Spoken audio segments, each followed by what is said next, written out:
Welcome, sleepy one. I'll be your storyteller tonight. Before we begin, please like and subscribe for more bedtime stories. Let me know in the comments where you're watching from.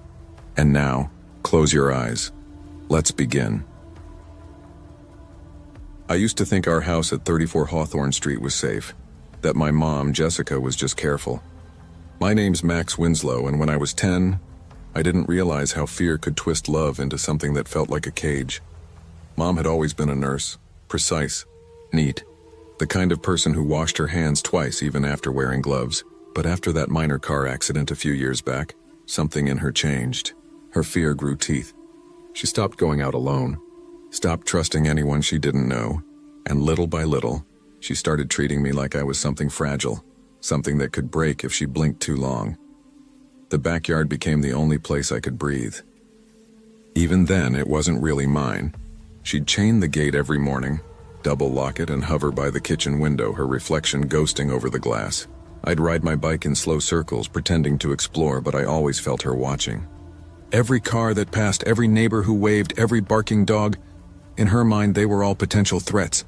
"Don't talk to strangers, Max," she shouted one afternoon when I waved at Mr. Perkins, the mailman. Her voice shook as if the words were holding back something bigger, a panic that never left her. At first, I told myself she was just being protective, but soon her protection turned into commandments. No sleepovers, no playdates, no unsupervised calls. Anytime I tried to reach out or to have something that was mine, she saw it as betrayal. I started hiding things. Notes I wrote, sketches of the park, tiny trinkets from friends. Anything that might give her reason to question me went into secret places. Under the loose floorboard, inside my old backpack, beneath my pillow. I lived in quiet rebellion. Inside, the house smelled like antiseptic and pine cleaner, like the hospital she could never seem to leave behind. Every creak in the floor, every shadow in the hallway seemed amplified. Mom installed security cameras in the kitchen and living room. "For your safety," she said, and I learned to move quietly, whisper quietly, breathe quietly, without meaning to. I became like her, cautious, hyper-aware. The outside world started to feel enormous and dangerous, while the inside became small and suffocating. School was the only place that felt halfway free. I'd watch kids laugh, run, ride bikes with the wind in their hair. I'd imagine what it felt like to be trusted. But I knew freedom came with consequences. I tested the boundaries anyway. Small acts. A wave across the street, a secret note tucked into my backpack, a letter to Emily, the girl down the block. When Mom found one of my letters, her face drained of color. Her hands trembled as she held the paper. "You can't do this, Max. You don't know what could happen. People are dangerous," she whispered, voice breaking. She took the letters, slammed the closet door, and that night a new camera appeared, this one mounted above my bed. From then on, I felt its blinking red light even when my eyes were closed. Sometimes I tried to argue. "Mom, I'm not a baby. I can take care of myself." Her eyes would go wide, wet with terror. "Do you want something bad to happen to you?" Every time she asked that, something inside me froze. I learned to nod, to agree, to stay quiet. Saying no wasn't defiance, it was betrayal. At night, I'd lie awake listening to her pacing the hall, the soft scrape of her slippers across the wood floor. Sometimes she whispered to herself words I couldn't make out. Other times she'd stop outside my door, breathing shallowly as if making sure I was still there.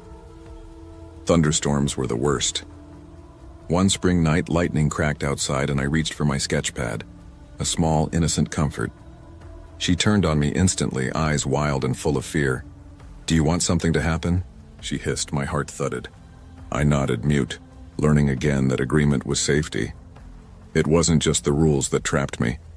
It was the invisible weight of her fear, how it filled the air, how it seeped into me. I loved my mom. God, I did. But I was beginning to hate the way her love felt like a prison. And yet I couldn't leave. Not yet. Not when the walls themselves seemed to bend around us. Protective, suffocating, alive. Whispering her lessons in every creak and echo. By the time I turned 11, my small rebellions grew more careful, more deliberate. I wrote letters I'd never send, drew maps of the park I wasn't allowed to visit, sketched the world as it might be, open, bright, untouched by my mother's shadow. But Mom always found a way in. One afternoon, she caught a note I'd written for Emily. Her face went bone white. Her hands trembled as she whispered, "Max, you can't do this. You can't." Then she tore the paper into confetti-sized pieces, her eyes glistening like I'd almost shattered something sacred. That was the day I learned survival didn't come from strength, it came from disappearing. I learned to move softly, to keep my voice low, to make myself smaller. At school, I smiled when people expected me to, laughed when I should, answered questions without revealing anything. Group projects made my stomach twist. I hated when kids leaned too close or touched my arm. I never told anyone my plans. I became precise, cautious, a version of myself that existed only in the spaces between words. Mom's protection seeped into every crack of my identity. Even when she let me outside, my joy was fractured. The swing set became a trap, the slide a warning. I could hear her stories looping in my head. Kids who vanished, dogs that mauled, strangers who waited. Adventure became a forbidden word, and yet, something inside me still pushed back. I hid new letters in my closet. Took quick bike rides while Mom was distracted. Sometimes I'd peek over the fence to watch other kids play. Their laughter carried by the wind like a sound from another world. The taste of freedom was addictive, but every attempt came with the threat of discovery. Her voice would slice through the air like a blade. "Max, what are you doing?" Panic would flood me before I could even answer. My heartbeat would pound in my ears. Every escape, every stolen moment felt like walking a tightrope between hope and terror. It wasn't until middle school that someone finally noticed. My art teacher, Ms. Parker, started watching my drawings more closely. The ones filled with locked doors, barred windows, faceless people, empty streets. One afternoon, she crouched beside my desk and said softly, "These are powerful, Max. What are you trying to show?" Her voice was calm, safe. It was the first time in years I felt seen. I answered in fragments, half-truths, hesitant words about rules and fear and being watched. She listened. She didn't press, but she didn't look away either. Soon after, child services came. They spoke gently, like stepping through a minefield. For the first time, I saw my mother perform for strangers. Her smile too wide, her words sugar-sweet. "I'm just a careful parent," she told them. The world isn't safe these days. But I knew what her eyes were saying underneath that smile. "You betrayed me." For weeks, I stayed with a foster family. Their house smelled like pancakes and laundry detergent. They gave me space. I rode my bike around the block without asking. I laughed out loud. I tasted birthday cake for the first time without guilt. It was dizzying, the absence of fear. That freedom, though, came with echoes. I flinched at sudden voices. I hesitated when someone reached for my shoulder. When people smiled, I wondered what they wanted. Mom's lessons were stitched deep inside me. The world is dangerous, trust no one, stay small. Even when the locks were gone, the fear stayed. By high school, I was quieter than most. By college, I was determined to understand it. I studied psychology, not out of curiosity, but out of necessity. I wanted to map the shape of fear, to name the thing that had built itself inside me. I learned about control, about trauma, about the fine line between protection and possession. And that's when it hit me. Mom had loved me, in her way. But her love had been poisoned by fear, transformed into something that trapped instead of nurtured. Her care became surveillance. Her affection became control. Years later, I still think about that house on Hawthorne Street. The smell of cleaner, the blinking red light of the camera above my bed, her voice trembling through the walls. I don't see it as home anymore. I see it as a place where love and fear were tangled so tightly that I forgot how to breathe. But I also see what came after. Growth, healing, slow, clumsy trust. I learned that freedom isn't loud or reckless, it's quiet at first. A fragile thing you hold close until it feels safe to let it bloom. Love that isolates, that controls, that smothers with warnings. It isn't love at all. It's ownership. Real care lets you step into the world even if you might fall. It gives you the courage to try again. I still move carefully. I still listen for footsteps in empty hallways. But I live now with friends, laughter, risk, and choice. The invisible chains she left behind still rattle sometimes, but they no longer hold me.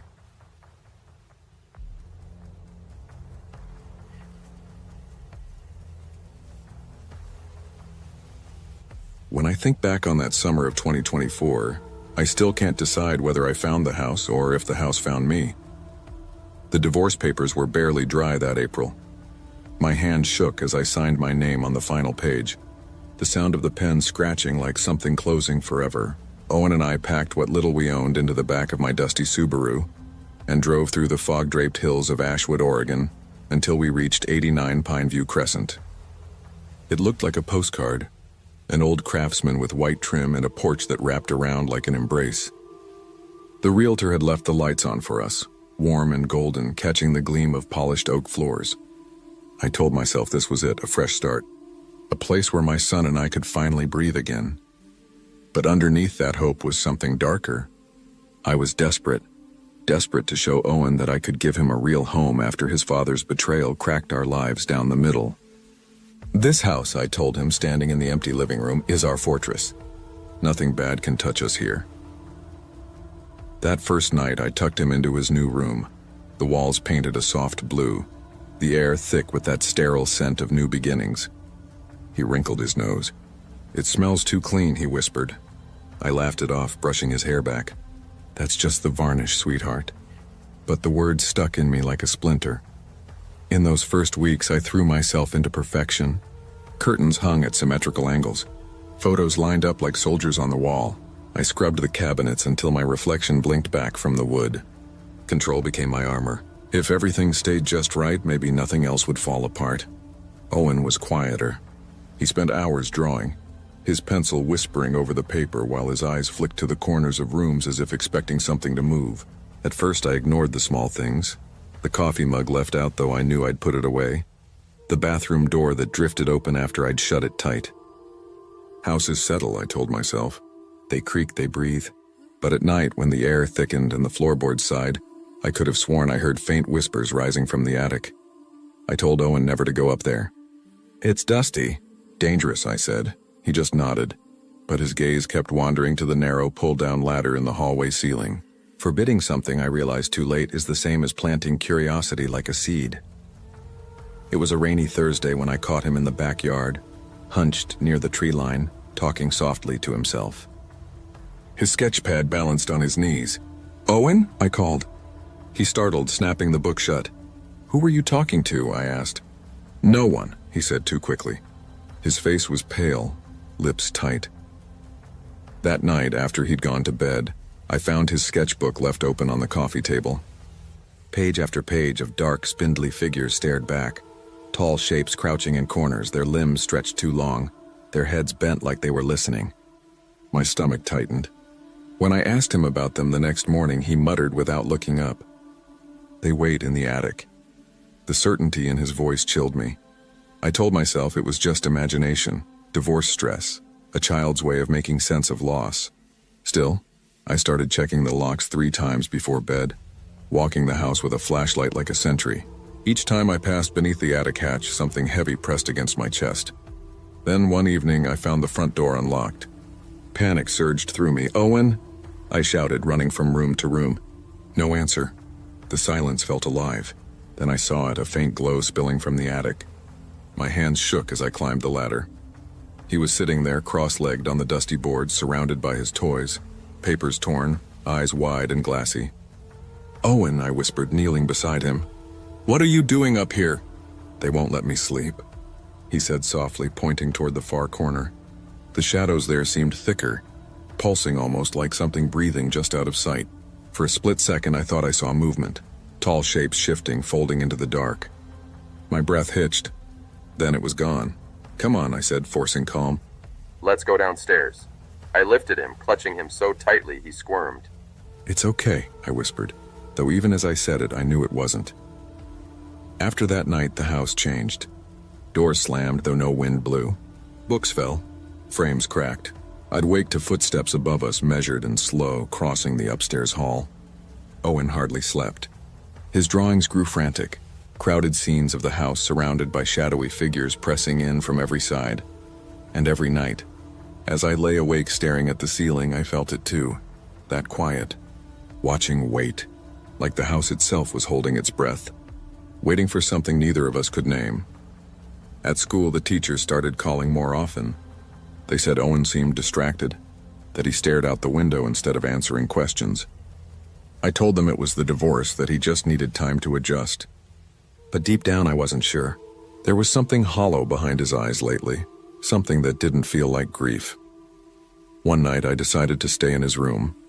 I wanted proof that everything was fine, that all the strange feelings were just stress and exhaustion. Around midnight, Owen stirred in his sleep. Then suddenly his eyes opened, sharp and alert, as if he'd been listening all along. "Do you hear them?" he whispered. The words made my stomach tighten. I listened. For a moment there was only rain against the window. A slow, steady rhythm. Then something else. A faint murmur. Not quite voices, not quite wind. Words I couldn't understand threaded through the sound of the rain. My skin prickled. I grabbed the flashlight and climbed the attic ladder, each creak of wood echoing in my chest. The beam sliced through darkness, catching on dust motes and broken boards. Nothing moved, but it felt like someone had just stepped out of sight.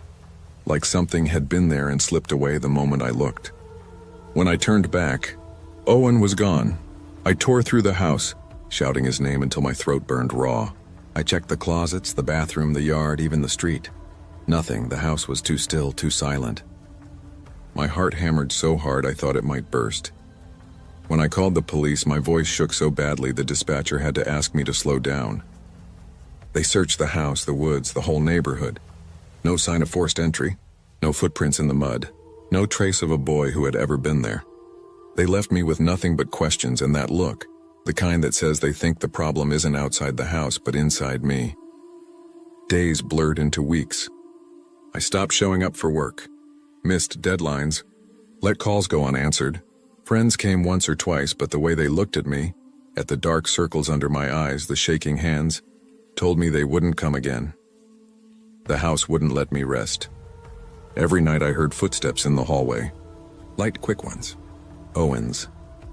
I'd rush to his room, throw open the door, whispering, "Please, please be there." But the bed was always empty. Sometimes I heard him calling from above. "Mom!" Just that soft pleading. I'd scramble up the ladder, heart racing, only to find the same dusty boards, the same corner that seemed to pulse with shadows that bent and breathed. A neighbor mentioned him once, casually over the fence. "Saw a boy in the woods last night," he said, sipping his coffee. "Looked like your son." The world tilted. I couldn't remember the night Owen disappeared. Had I really been there with him? Had the attic light been on? Or had I dreamed it? My memories felt like water slipping through my hands, warm, real, and gone the moment I tried to hold them.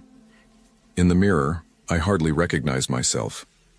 My eyes looked wild, my hair tangled, my skin pale and tight around my bones. Sometimes I wondered if Owen had ever existed at all. Maybe I had built him out of loneliness and fear. Maybe my mind, already cracked from betrayal and sleepless nights, had conjured a child just so I wouldn't be alone.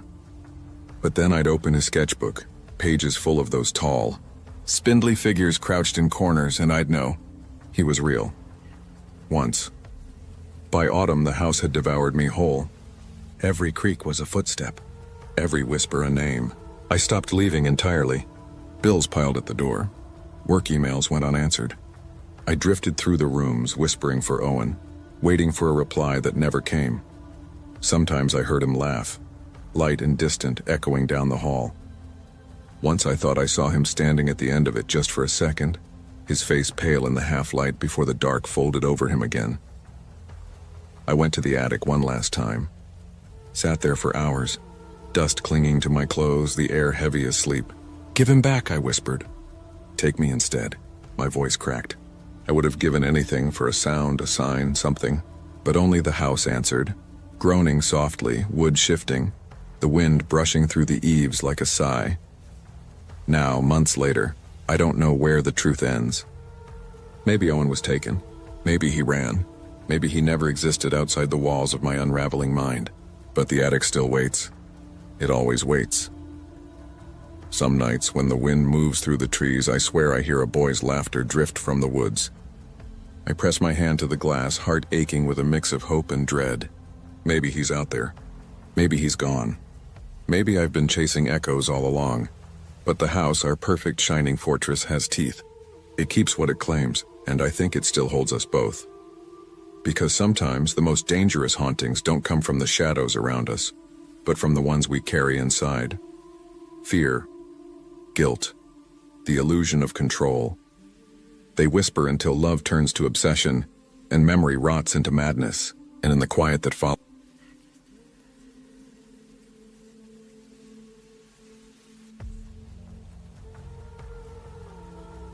I used to think my family was perfect.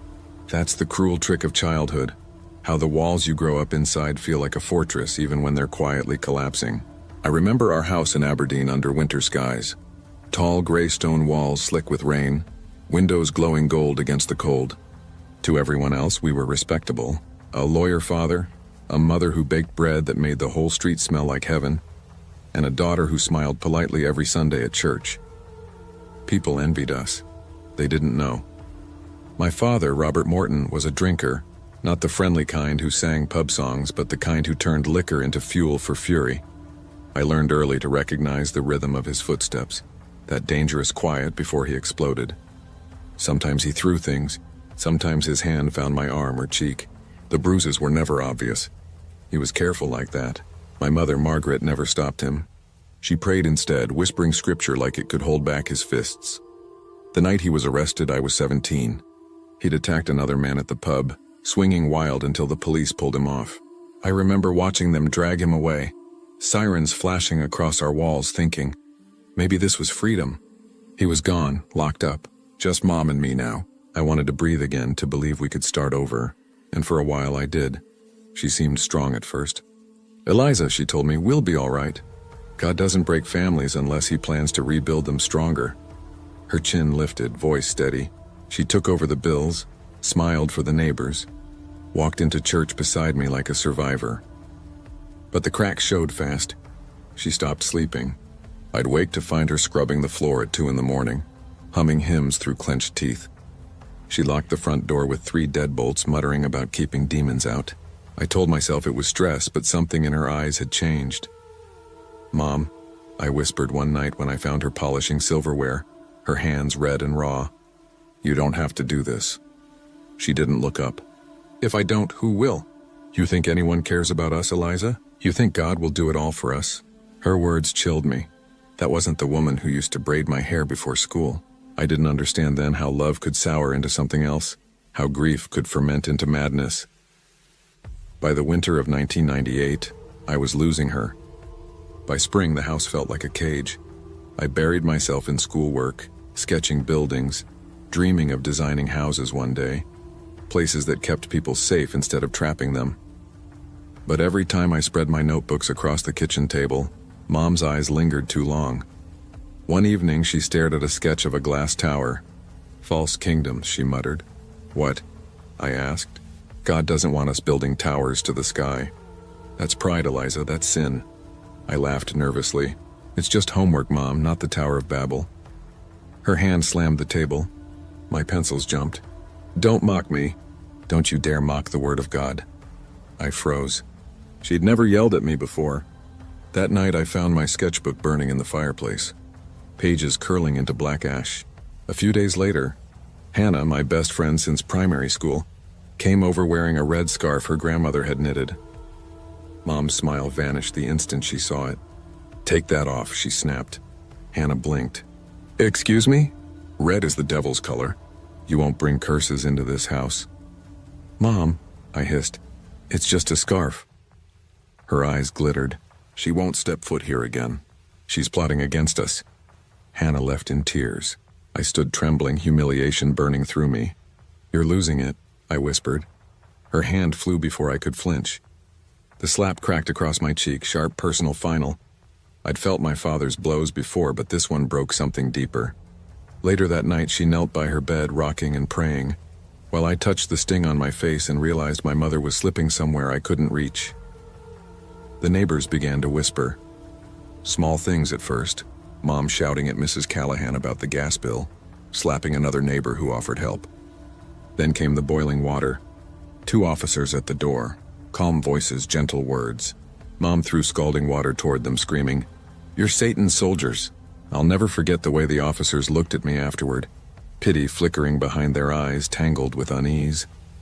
One of them said softly, She needs help, miss. But you can't force her unless she's a danger to herself or others. She is a danger, I cried. Can't you see that? But paperwork, procedure, bureaucracy, everything moved slower than her madness. At night she wandered the hall whispering prayers, fingers grazing the locks on my door. I'd lie there with my heart pounding, waiting for the moment the whispering would stop. Because silence meant something worse was coming. One morning I tried reason. "Mom, please." "People are worried." "I'm worried. You need rest. Maybe talk to a doctor." Her eyes flared. "You think I'm crazy? You think I don't see what they're doing? They want to tear us apart. They want to steal my angel." "I'm not your angel," I whispered. "I'm your daughter, and I'm scared." For a heartbeat, her face softened, fragile, human again. Then she turned away, locking herself in the bathroom for hours, chanting until her voice went hoarse. The house stopped smelling like bread. It smelled of bleach and burnt paper. It sounded like locks snapping shut. It felt like love buried alive under fear. When the social workers came, I thought salvation had arrived. They sat across from me at the kitchen table, pens scratching, voices gentle. One woman said, "Eliza, if your mother doesn't accept treatment, we may have to consider foster care just until she gets better." Foster care? The words lodged in my throat. I was almost grown, but leaving my room, my sketches, even those haunted walls, felt like losing the last scrap of home. "Can't you just help her?" I begged. They tried, but Mom refused. She screamed scripture at them, called them agents of the devil. I watched her toss their pamphlets into the fire, her face glowing with feverish triumph. That night, I heard her pacing outside my door again. I pressed my back to the wood, clutching the kitchen knife I'd hidden under my pillow. Her shadow swayed beneath the crack of light. She muttered prayers about purity, obedience, sacrifice. I bit down on my tongue to keep from making a sound. The next morning, she cornered me in the kitchen. "If you ever betray me to them, Eliza, if you ever let them take me away, God will punish you. Do you hear me?" Her voice was sharp, but her hands trembled. For the first time, I saw fear in her, not of me, but of losing control, of herself. "Mom," I whispered, tears stinging. "I just want you back." She turned her face away. "Back is gone," she murmured. "Only forward. Only God." The end came sudden, violent, inevitable. One night her screams jolted the neighbors awake. They called the police. By the time the officers broke down the door, she was hurling dishes at shadows only she could see. Her voice was raw from shouting about demons crawling through the walls. I stood frozen in the corner as they restrained her. She clawed at them, snarling prayers. Her face twisted into something I barely recognized. For a moment our eyes met. There was no hate, no recognition, just a vast, hollow emptiness that shattered me more than any slap ever had. They took her to a psychiatric facility under an emergency order. The medication quieted her storms, softened her edges. The doctors said she might recover in time. But I knew there was no going back. I visited sometimes.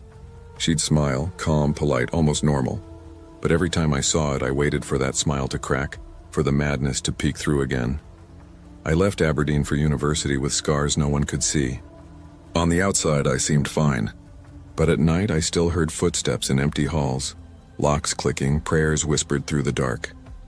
I remembered the woman who baked bread, the woman with wild eyes. And I understood. Love can twist, safety can rot, and family can betray. Madness doesn't always come from the dark outside. Sometimes it grows quietly inside the people we trust most. Appearances deceive. Silence can destroy. And survival sometimes means letting go of the ones you ache to save. Trust is sacred, but it should never blind you to danger, even when it wears the face of home.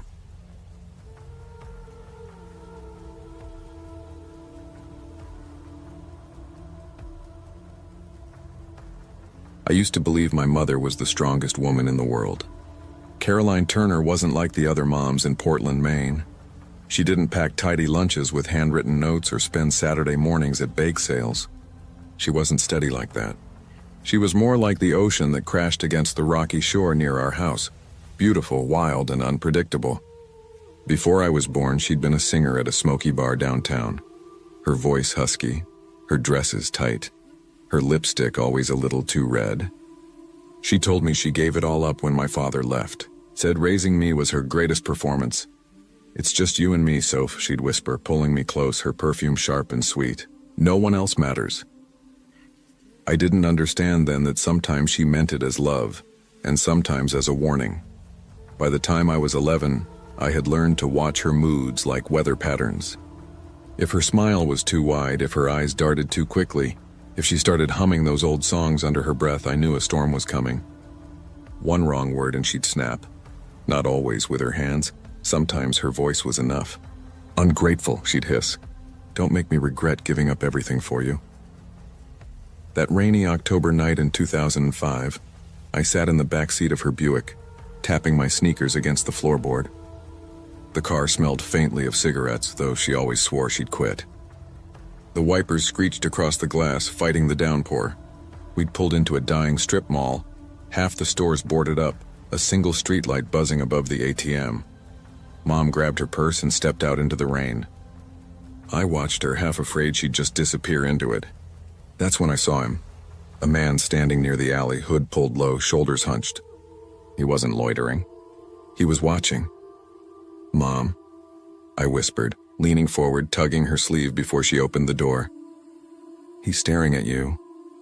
She laughed softly, the way she did when she wanted to erase my fear. Don't be silly, Sophie. People look. That's what they do. But my stomach nodded. His eyes were sharp, darting. The air felt heavier. She strode toward the ATM unbothered while I pressed my face to the window, heart pounding. Then it happened, so fast it felt like a dream I'd already had. The man lunged, slamming her against the concrete, yanking her purse. Her scream was swallowed by the storm. I stumbled out of the car, yelling, "Leave her alone!" He turned on me, his rough hands gripping my shoulders. "Shut up or she dies," he growled. I froze. My body trembled, tears blurring my vision. Before he could drag me farther, my mother erupted. Not with fear, but something feral. She clawed at his arm, shrieking, "Don't touch what's mine!" He flinched, startled by her fury, and bolted into the rain, vanishing down the alley. Mom collapsed onto the wet pavement, breathing hard, her eyes burning with something that scared me even more than the man had. People ran over. Someone wrapped a blanket around me. Someone called 911. But when the police arrived, Mom's words tumbled out in frantic bursts, accusing them of being in on it, accusing me of unlocking the door. Her voice shook, her thoughts tangled. She looked at me like I was part of the threat. That night I stopped believing my mother was the strongest woman in the world. That night I started wondering if she was the most dangerous. The days after blurred together. Everyone at school asked what happened. I gave them the short version. Some guy tried to rob us, but we're fine now. The truth was too heavy. Mom wasn't fine. She stopped sleeping, pacing the house all night, peeking through the blinds every few minutes. Then came the locks, padlocks on every door. One for the basement, one on my bedroom door.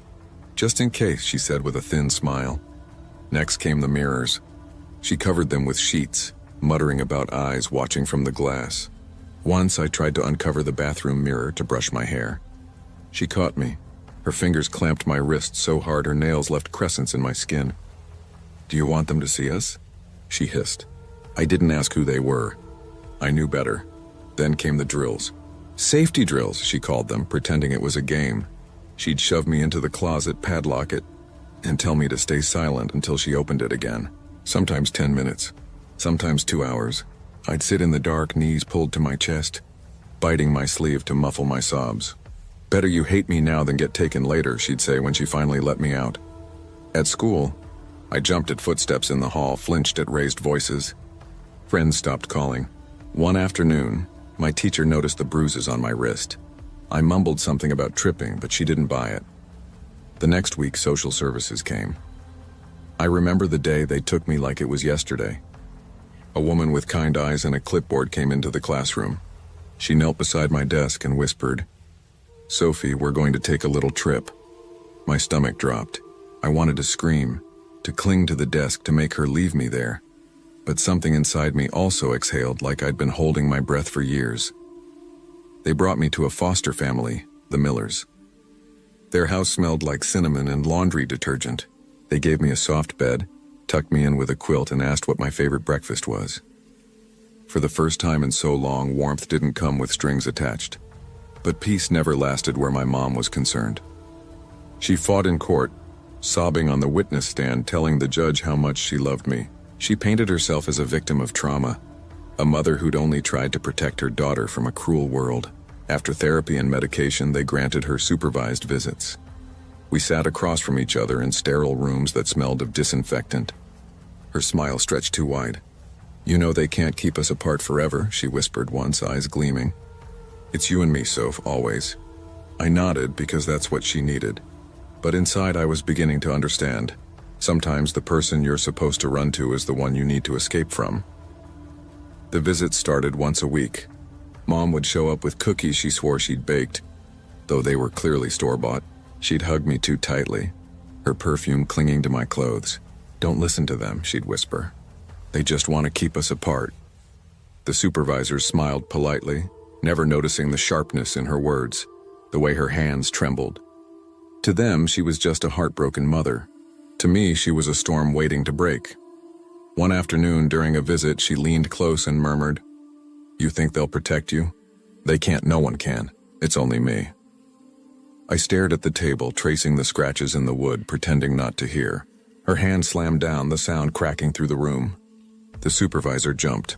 "Look at me when I'm talking to you," she snapped, then forced a smile. "Sorry, I miss her so much." I knew the act by heart. At the Millers, I tried to fit into normal life.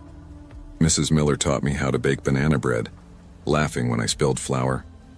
Mr. Miller held the back of my bike seat until I stopped wobbling. Their daughter Claire invited me to sleepovers, painted my nails, braided my hair. For a while I let myself believe I belonged there, but my mom's shadow always followed. One night the phone rang. Mrs. Miller answered, her brow furrowed. She handed it to me gently. "It's your mom." My hand shook as I pressed the receiver to my ear.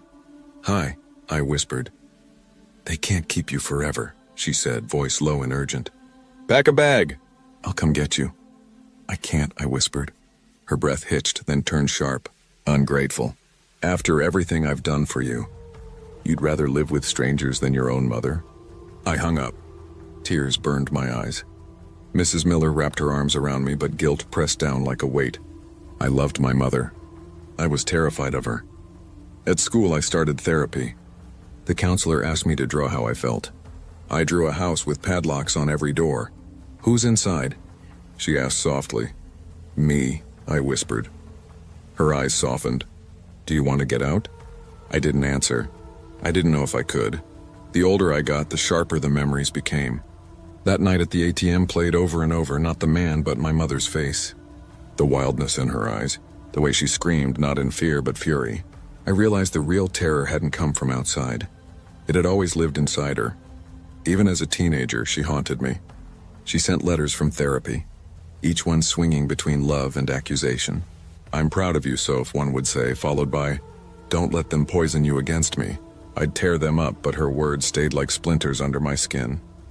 When I turned 16, the court gave me a choice: stay with the Millers permanently or try reunification with my mom.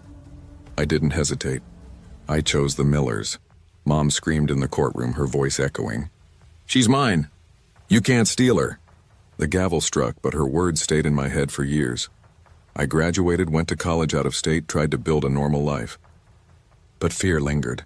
I flinched in parking lots, double-checked my locks, avoided mirrors at night.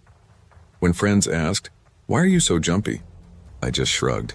How could I tell them that my mother's love felt like a cage? Now as an adult, I see it clearly. My mother wasn't a monster, not always. She tucked me in at night, sang lullabies, brushed my hair when I was sick. But love twisted by paranoia and control becomes something else. Sometimes I visit Portland, though I don't see her. She's older now, quieter, the fire dimmed by years of medication. I hear she lives in a group home, still muttering about conspiracies. Sometimes I wonder if she thinks of me, if she regrets the storm she brought into my childhood. I'll never know. But I do know this. The night of the mugging, when she screamed like an animal and saved me, was also the night she showed me the truth. The danger wasn't strangers in alleys. It was trusting someone who couldn't tell where love ended and control began. Fear doesn't always come from the outside. Sometimes it lives in the people we love most. Trust has to be earned, not demanded. And no matter how deep the bond of blood runs, it's never wrong to walk away when love becomes a prison.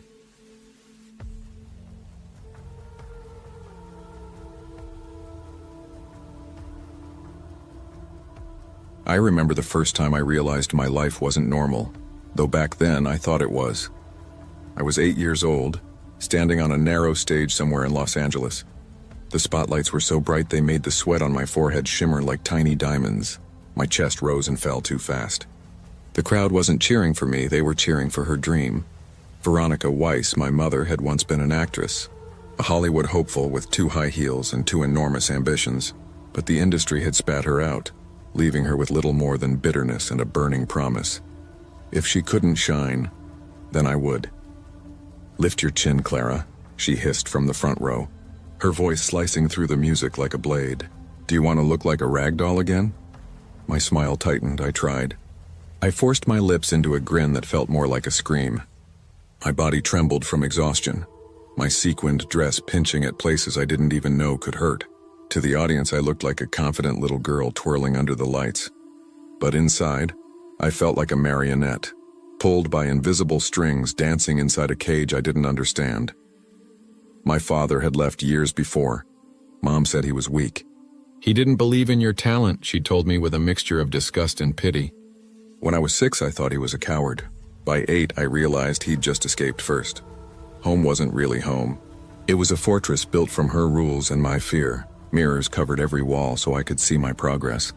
Shoes had to be worn even when my feet throbbed. Meals were weighed to the calorie. I wasn't allowed to slouch, frown, or even breathe wrong.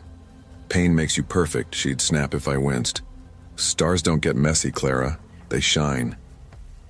She paced behind me during practice, correcting every motion, posture, smile, even the rhythm of my breathing. At night, she'd stand behind me as I brushed my hair, her reflection towering over mine in the mirror. "Remember, they're always watching," she'd whisper. I learned quickly that dreams were dangerous. When she found the notebook I kept hidden under my bed, filled with sketches of buildings, bridges, and quiet places where no one clapped, she tore it apart. "Stop wasting time with childish fantasies," she said, her voice trembling with fury. "You were born to be seen, not to build." I told myself someday she'd see me for who I was, not what she wanted me to be. But hope was just another performance. By the time I turned 12, my childhood had been carved away, piece by piece. Birthdays were replaced with rehearsals. Sleepovers were distractions. Cake was poison. Every night I'd lie in bed listening to the sound of her typing, fast, frantic on her laptop, or muttering to herself in the kitchen. I never moved. I never coughed. Even the floorboards learned to hold their breath. One afternoon at school, a classmate named Lila asked, "Hey Clara, you want to come to the movies this weekend?" Her voice was casual, kind. I froze, my throat tightened. I didn't know how to say yes without inviting hell. I have homework," I stammered, eyes dropping to the floor. "Oh," she said, frowning. "Maybe next time?" I nodded, but there was never a next time. That night, Mom stared at me across the dinner table, eyes narrow, smile fixed. "You smiled too long at the wrong person today," she said softly, brushing her fingers along my cheek like a surgeon examining a wound. "Remember, every gesture counts. Every flaw is a disaster waiting to happen." I hated her for it sometimes. Other times I hated myself for being too weak to stop her. She had built her life around my performance and mine around her approval. I didn't want to be a model. I wanted to be an architect, to design something that stood still and silent, not something that had to sparkle on command. But in our world, silence was failure and applause was oxygen. The competitions began to feel like battlefields. Every time I stepped onto a stage, I could hear her voice whispering inside my head. Sharp and relentless, smile wider. "Clara, don't disappoint me." The applause always came, but it never felt like victory. Each round of cheers sounded like nails against a coffin lid. Every trophy she placed on the shelf felt heavier than the last, and every smile I gave the world felt like another piece of me being buried alive. At 14, everything got worse. The regional competitions were brutal. Long rehearsals, endless posing, forced smiles until my cheeks ached. My days were a blur of calorie counts, mirror drills, and Mom's voice drilling into my skull like a metronome. Again, shoulders back. Smile softer. No, not like that. She was everywhere, counting every step, every breath, every word that came out of my mouth. Then came Malene. She was everything Mom wanted me to be. Graceful, confident, dazzling under the lights. She didn't flinch when the judges stared. She didn't tremble. She sparkled. I lost to her that day. Backstage, mascara burning my eyes, I whispered, "Maybe I'm just not good enough." Mom knelt beside me, wrapping her arms around my trembling shoulders. "You are good enough," she murmured into my hair. "Don't forget that, Clara, we're unstoppable." Her voice was soft, almost tender, but something in her tone felt like a warning. The next morning, everything changed. Malene collapsed in her hotel room. Dead. Rumors spread fast, whispers of poison, jealousy, sabotage. I remember sitting on the hotel bed, my stomach hollow, while sunlight spilled through the curtains, slicing the room in gold and shadow. That's when I saw it, the small vial in Mom's open purse. Crushed white pills glittered faintly under the light. "Mom," I said, my voice breaking, "what did you do?" She didn't even blink. She just smiled, calm and terrifyingly certain. "I removed the obstacle. One day you'll thank me."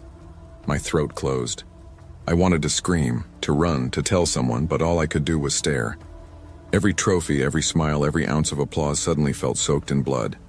After that, I tried to tell people. A teacher, a social worker, even a judge once during a custody check. But Mom was brilliant. She could cry on cue, twist words into ribbons of pity. "She's just under pressure," she'd say, brushing my hair like I was a porcelain doll. "I'm doing everything I can for her. You know how competitive the industry is." They always believed her. Everyone did. Behind closed doors, I grew smaller. She never hit me. She didn't have to. Her voice did the damage, sharp, cold, relentless. I stopped eating. I stopped looking at myself. At night, she'd sit at the foot of my bed, stroking my ankle with her long, cold fingers. "We're unstoppable," she'd whisper.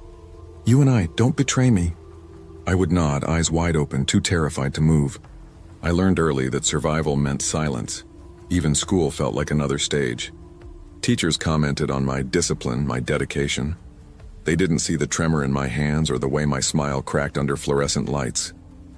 My classmates invited me out, ice cream, birthdays, study groups, but I always said no. "I have practice. My mom's waiting. Maybe next time." There was never a next time. The cage wasn't made of bars. It was made of expectations. Invisible but unbreakable. Years passed before I finally found a way out. At 18, I got a scholarship for architecture. A miracle, really, and used it like a lifeline. I packed a single suitcase and left before dawn. Mom's calls came daily at first. "Don't forget who made you," she'd sneer when I didn't answer right away. "You're nothing without me." I blocked her number, deleted her messages. I left the mirror-lined apartment behind and never looked back. College was the first place that felt real. I could breathe there. I could draw again. I'd sit by the studio window sketching buildings with open spaces and sunlight streaming through wide, clean glass. No reflections, no watchers. Just air and light. Still, the ghosts lingered. Loud applause makes me flinch. A voice behind me, especially a woman's, can make my chest tighten. When someone says perfect, my pulse stutters. But I've learned. I've healed mostly. I built a life that belongs to me. I found therapy, real friends, a sense of safety I never knew existed.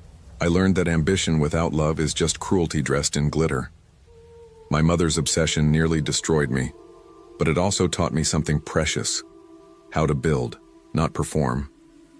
How to stand in light without being consumed by it. Ambition should never demand your soul. Love should never feel like a leash. And no amount of applause, no trophy, no title in the world is worth the quiet death of a child's spirit.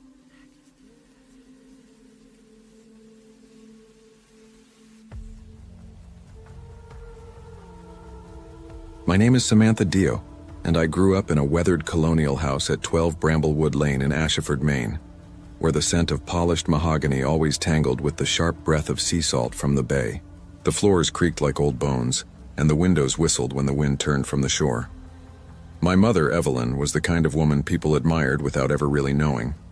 She ran an antique shop downtown, Evelyn's Finds, and everyone in town praised her taste, her grace, her impossible ability to turn decay into beauty.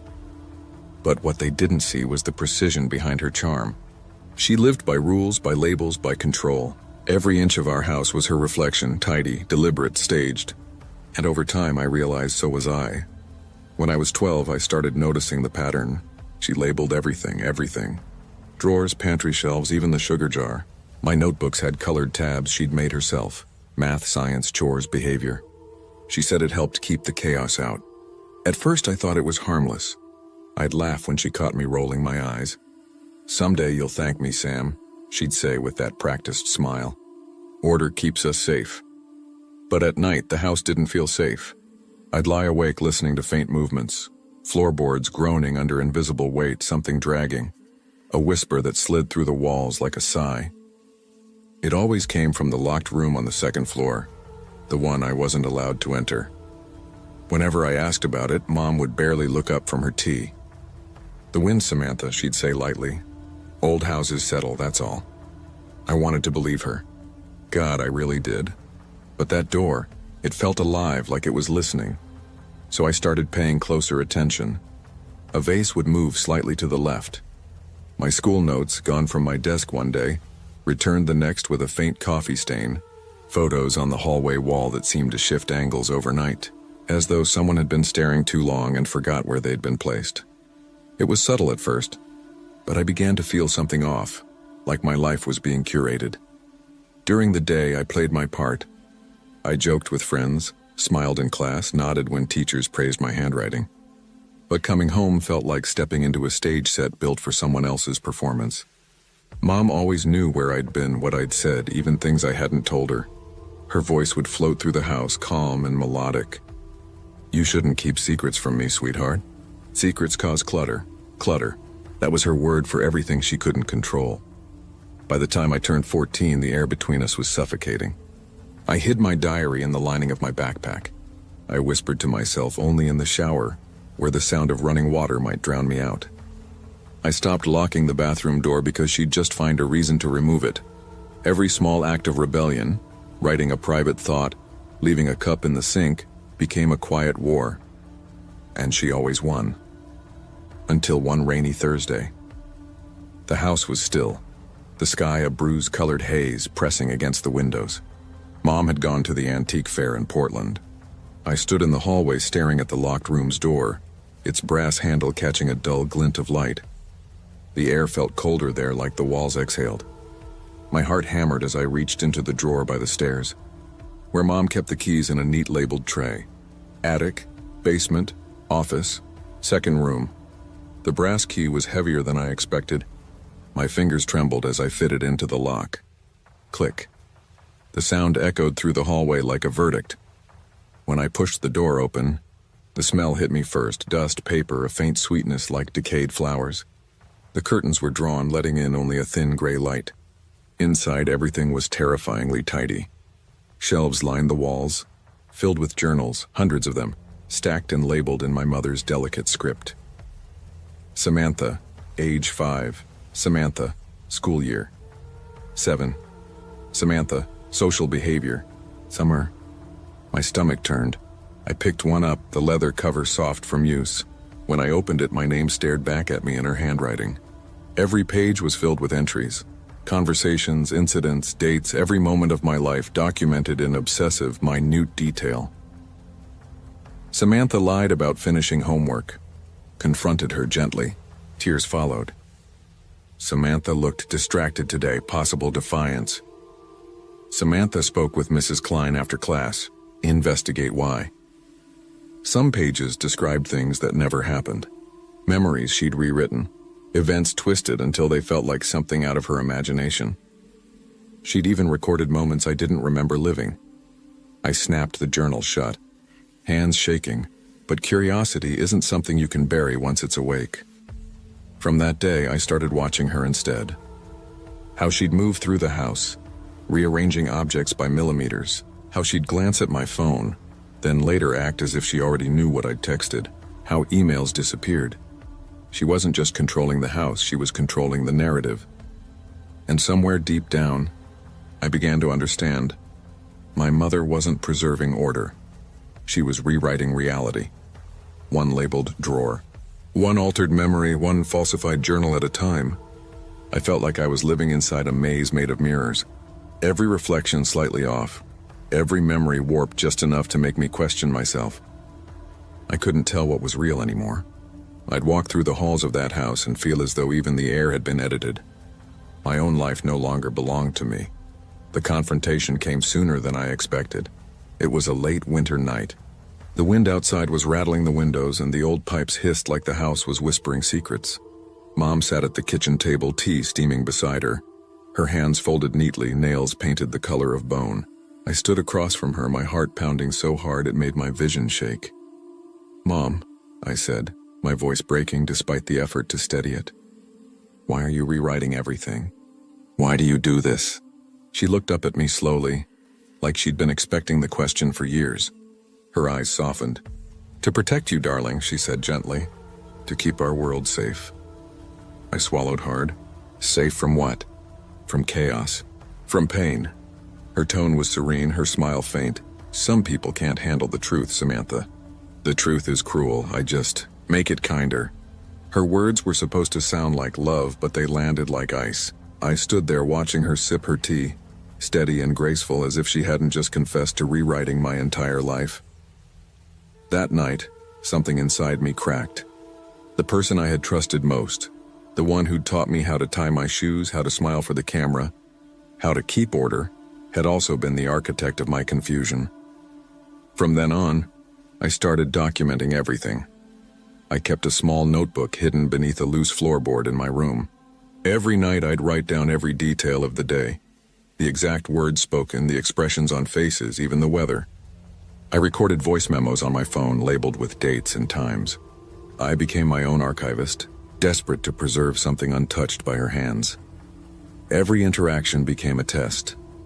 When she'd say, "You didn't tell me about that test," I'd flip through my notes later to prove that I had. When she'd insist, "You were angry with me yesterday," I'd listen back to the recording and hear only calm. But even with evidence, doubt crept in. What if I was the one remembering wrong? What if I was the one twisting things? That's how it worked. Her control didn't need chains. It used uncertainty. Sleep became rare. Every creak of the floorboards felt like her footsteps. Every whisper of wind outside the window felt like her voice. I'd lie there staring at the ceiling, wondering if she was standing just outside my door, rewriting my night in her mind. High school became my only escape, a strange blend of freedom and paranoia. Between classes and after-school clubs, I felt almost normal. I worked part-time at a bookstore, stacking shelves just to feel like I had some say over what stayed where. But even then, I'd catch myself checking. Had anyone moved my things? Had anyone rewritten my day? I became hyper-aware, trained to observe every flicker of change. My survival depended on it. Eventually, I realized there was only one way out. Leaving. When I got accepted to a college 2 states away, I told her with a trembling smile. She nodded, lips pressed tight as though she already knew. "It's good to see you taking initiative," she said softly. "You'll need that skill when you're on your own." The first night in my dorm, I sat on the bare mattress surrounded by unpacked boxes, the fluorescent light humming faintly. For the first time, I could breathe without feeling observed. I unpacked books, arranged them how I wanted, and left a cup on the desk overnight just to see it still there in the morning. It was freedom. And it was terrifying. The silence felt wrong at first, like something was missing. But slowly I began to realize what that something was. Her control. The air felt different without it, heavier but more honest. I could walk out without explaining myself, laugh without documenting the moment, exist without an audience. Still, the ghosts of Bramblewood Lane followed me. The locked room, the scent of polished wood and paper, the rows of journals, each one a distorted reflection of me. Sometimes, even now, years later, I'll hear a floorboard creak in my apartment and my stomach will tighten before I remind myself, I'm alone. Certain sounds, rustling paper, the soft click of a lock send a jolt through me. But I've learned to live with that. It's part of the residue, the scar tissue left behind by her obsession. I've learned to rebuild trust, though carefully. I listen more than I speak. I watch people's eyes, their tone, the rhythm of their words. I let trust earn its place, not assume it. The world beyond that house is vast and messy and unpredictable, but it's real. And I've learned that reality, even when it hurts, is better than a beautiful lie. Leaving wasn't just about moving away. It was about reclaiming my own mind, the right to remember, to believe, to be wrong, to be real. Now when I look back, I understand the difference between protection and control, between care and possession. What she called love was really fear. Fear of losing grip, fear of chaos, fear of truth. Freedom, I've realized, isn't the absence of walls. It's the ability to trust the world without someone else scripting it for you. And the most haunting part? Sometimes I still write things down, not because I'm afraid she'll change them, but because I need to prove to myself that I'm the one holding the pen now.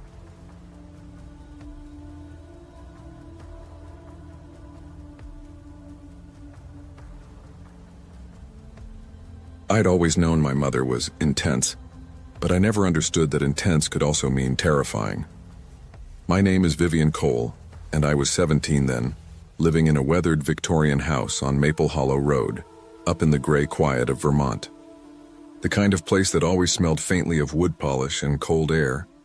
My mother, Eleanor Cole, was known in town for her composure. People said she was elegant, even otherworldly. They didn't see what I saw. The way her reflection lingered in the mirror after she turned away. The way her hands trembled when a picture frame sat half an inch crooked. She had a ritualistic sort of perfection about her. Hair in tight curls, nails always spotless. She would rearrange furniture for hours, scrubbing and polishing until the whole house felt sterile, like it was afraid to breathe wrong around her.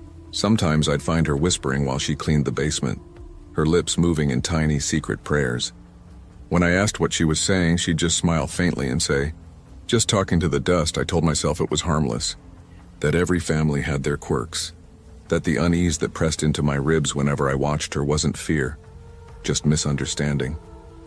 But deep down I knew something was wrong. It was February 2018. Snowflakes floated like ash through the air, spinning down onto the old iron fence outside. I had just returned from a weekend at my dad's cabin, a small reprieve from the tension that lived in our walls. When I stepped out of the taxi and trudged up the drive with my backpack slung over one shoulder, I noticed the house looked stiller than usual. The curtains drawn, no light seeping through. "Mom," I called as I opened the door.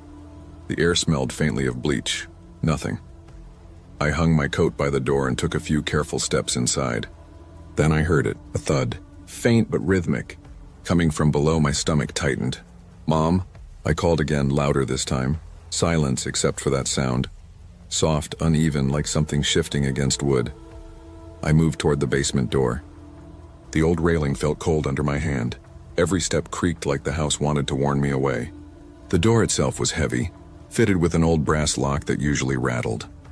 Today, it didn't. It sat perfectly still, like it had been waiting. I swallowed hard, heart hammering. My fingers trembled as I turned the knob. It gave with a low groan. The smell hit first, metallic, raw, and sharp. Then my flashlight beam landed on her. A girl, maybe my age, maybe younger, was strapped to a metal table bolted into the floor. Her wrists were bound with leather. Her hair matted to her face with sweat and blood. Her eyes were open, wide, pleading, and standing over her was my mother. A scalpel glinted in her hand. She was humming softly, a tune I recognized, one she used to hum while brushing my hair when I was a kid. "Mom," my voice broke. "What are you doing?" She turned slowly. Her expression didn't change. If anything, she looked calm, gentle even. "Shh," she whispered, pressing a finger to her lips. "She's just part of the collection." I froze. The word echoed in my skull. Collection. There was a story that floated around Maple Hollow, about a woman who collected people, bodies found without eyes, families disappearing. I'd laughed it off before. Everyone had. But now I could barely breathe. The woman who'd tucked me in at night, who braided my hair and told me never to go into the woods alone. She was standing there, covered in someone else's blood. I stumbled backward, knocking into a stack of boxes. "Mom, please stop," I whispered, my throat dry. Her eyes softened in that awful motherly way. "You shouldn't have come home early, sweetheart," she murmured. "It isn't ready yet." I ran. I don't remember the stairs, only the way my heartbeat filled my ears like thunder. That night I locked myself in my room and stared at the ceiling until morning. Every sound in the house made me flinch. The pipes, the wind, her footsteps pacing downstairs. But I didn't call the police. I couldn't. My little brother Nathan still adored her and still kissed her cheek goodnight and believed every word she said. If I told anyone, if she found out, he'd be next. So I smiled. I pretended. For the next few days I acted like nothing had happened. I joked about recipes, asked about groceries, sat across from her at dinner. I even laughed when she teased me about my messy hair. My hands shook under the table, nails cutting into my palms to keep me from crying. I watched her carefully. When she left for errands, when she disappeared into the basement, when she hummed under her breath while washing dishes, the same song. Always the same. She was flawless on the outside. The perfect neighbor, the perfect mother. But every smile she gave now felt like a threat wrapped in warmth. Late one night, when the house went still and her door creaked closed, I crept downstairs. The flashlight trembled in my grip. The basement smelled like something had died there long ago. My feet stuck slightly to the floor as I stepped over dried streaks of red. I moved toward the far wall where the concrete looked uneven. I pressed my hand against it. Hollow. A false wall. My pulse roared in my ears as I pried it open. Behind it sat shelves lined with glass jars. Neat, orderly, labeled in her delicate handwriting. Inside each jar floated a single eye, milky and preserved in cloudy liquid. Each had a date. Each had a name, and one of the labels read, Vivian Reserved. My stomach twisted so violently I thought I might be sick. The truth slammed into me like a hammer. My mother wasn't just strange or obsessive or off.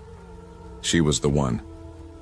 The stories, the whispers, the missing girls, and every single one of them traced back here. To her, to this house, to my mother, the collector. I backed away from the hidden wall, my flashlight shaking in my grip. The jars gleamed dully under the beam. Hundreds of eyes, some clouded with age, some so fresh they seemed to follow me. I pressed a trembling hand over my mouth to keep from crying out. I couldn't confront her. Not yet. She was too calm, too clever, too used to control. If I said one wrong word, she'd turn it on me. I had to be smarter. I had to plan. And I had to save that girl. Over the next few days, I lived two lives. The obedient daughter and the desperate survivor. I laughed when she spoke to me, helped her fold laundry, even listened as she chatted about recipes. But every moment alone I prepared. I hid small doses of sedatives in my desk drawer, studied the locks, memorized every inch of the basement and its escape routes. I left subtle hints in conversations with people I trusted. My art teacher, Mrs. Jenkins across the street, never enough to alert Mom, but enough that if I disappeared, someone might notice. The storm came on a Thursday night. Thick snow pelted the windows, turning the world outside into a blur of white. The wind howled, drowning out all other sounds.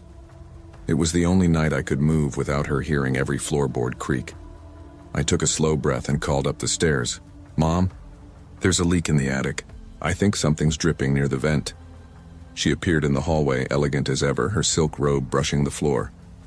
A leak in this weather? She sighed, tucking a strand of hair behind her ear. Then she smiled, that serene, chilling smile. Let's have a look, sweetheart. I followed her up, the stairs narrowing, each step pressing the air from my lungs. I could smell her perfume, lavender and bleach. My hands trembled as I held the flashlight. The small bottle of sedative in my pocket clinked softly. When she bent to inspect the supposed leak, I unscrewed the cap. My voice came out too calm, too rehearsed. You think we'll need to replace the insulation? She chuckled. Maybe. Though you really should have called me sooner. I know, I murmured, pouring the liquid carefully onto the rim of her tea mug from earlier. I just didn't want to bother you. Minutes passed. She took a sip, then another. I waited until her eyes fluttered and her movements slowed. Mom, I said softly, moving closer. You okay? Her hand slipped from the mug. Just a bit dizzy, she whispered. I know. I caught her gently, lowering her to the floor. My heart thundered so hard I could barely hear my own thoughts. I grabbed the rope I'd hidden under the loose attic board and secured her wrists, whispering apologies the whole time. I'm sorry, Mom. Then I ran. Downstairs, through the kitchen, grabbing the phone. 911, I gasped. It's my mother. She's hurt someone. There's a girl in the basement. Please hurry. My voice cracked as I gave our address. The operator tried to keep me calm, but I couldn't stop pacing, watching the attic door, half afraid she'd come down smiling again. When the police arrived, red and blue lights flashing against the snow, I felt my knees give out. They rushed inside. For a moment I thought it was over. It wasn't. Mom didn't scream, didn't plead. She smiled, the same quiet smile she always wore when someone complimented her roses. You're overreacting, she told the officers in that melodic voice. My daughter's always been imaginative, but when they opened the basement, when the flashlight beams fell on the jars and the stains, the lies collapsed. I'll never forget the moment her face changed, that flicker of realization that it was over. The calm drained out of her, replaced by something feral, almost inhuman. She screamed then, not out of guilt, but rage. They dragged her out in cuffs, still cursing softly, still smiling between her teeth. After the arrest, our house became a crime scene. They sealed the doors with yellow tape and carried the evidence out in boxes. Jars, tools, names on labels. The town was in shock. Families finally got answers. Horrific, incomplete answers. To disappearances they'd mourned for years. Nathan refused to believe it. My little brother sobbed for days, insisting she was framed, that I was lying. She loved us, Viv, he screamed once. She loved us. I didn't know what to say. How do you tell a child that love and monstrosity can live in the same body? Therapists tried to help. They told me to process it, to forgive the past. But forgiveness isn't possible when your nightmares still smell like antiseptic and blood. For months I couldn't sleep without hearing that faint humming from the basement. Couldn't look in mirrors without seeing the reflection of her eyes instead of mine. Time passed, but the fear never truly left. Even now, years later, I walk through empty streets and feel it. That prickle at the back of my neck, that sense that someone is watching. I catch myself noticing tiny details others ignore. A light left on in an abandoned house, a door ajar where it shouldn't be. But I survived. I made it out. I went to college, made friends, built a new version of myself from the ruins she left behind. People see me smile now and they think I'm strong. Maybe I am. But I know what real strength costs. I've learned that evil doesn't always wear a mask. Sometimes it wears perfume. Sometimes it cooks you breakfast and kisses your forehead goodnight. Sometimes it raises you. I've learned that courage isn't the absence of fear. It's acting through it even when your hands shake. It's calling for help when your voice feels like it's breaking. It's saving someone else even when part of you still loves the monster. Because sometimes the person meant to protect you is the one you must protect the world from. Appearances deceive. Evil smiles. But vigilance and courage are the only shields we have.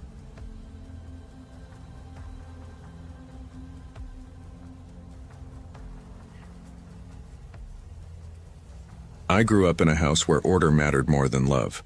At least that's how it always felt. My first memory isn't laughter or warmth. It's the sound of my mother's pen tapping against her clipboard as she watched me chew. 20 times, she'd say. Not 19. Not 21. Even swallowing was governed by precision. It was Dublin, 2011. I was 11 years old. From the outside, we looked like the perfect family. My dad worked long shifts at the printing press, steady, quiet, almost invisible. My little sister, Maya, had my same dark hair and wide brown eyes, though hers always seemed to hold more fear than wonder. And my mother, Rowena, kept the house spotless. Curtains perfectly pressed, grass trimmed short. Dinner plates lined like soldiers in the cabinet. The neighbors smiled when they passed. Oh, the Bennetts are such a neat family, they'd say. If only they knew. Mom had once been a teacher at a private school. Everyone said she was brilliant, strict but fair. But that wasn't what the parents thought. Too many children came home crying. Too many complaints about her methods. When the school let her go, something inside her fractured. Everything she'd once demanded from her students, she now demanded from us, only harsher, sharper, relentless. Dad never stopped her. He'd sit at the kitchen table, eating quietly while she lectured. Sometimes at night I'd hear him clear his throat like he wanted to say something, but then silence. Always silence. I loved to write. It was my secret escape. I had a small blue notebook hidden under my mattress, filled with stories about heroes, freedom, worlds that didn't exist. If Mom ever found it, she'd call it nonsense. Stories don't feed families, Lucas, she'd snap. Discipline does. Remember that. So I wrote in secret, my pencil moving quietly in the dark, words becoming the only air I could breathe. In our house, every moment had a rule. Wake up at 6 sharp, breakfast at 7, shoes lined perfectly by the door. Bathroom breaks were timed. Even brushing teeth had an order. Hair first, then teeth or else. Once Maya forgot. Mom slapped the toothbrush from her hand. Do it right, she hissed. Maya's lip trembled, but she didn't cry. Crying only made it worse.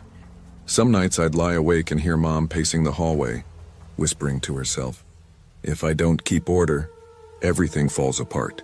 Everything." Her steps would always pause outside my door.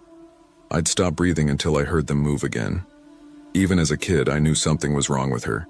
But when you grow up inside it, wrong starts to feel normal. The punishments began small. Forget to tuck in a chair? 10 minutes standing in the corner. Shoes left out of line?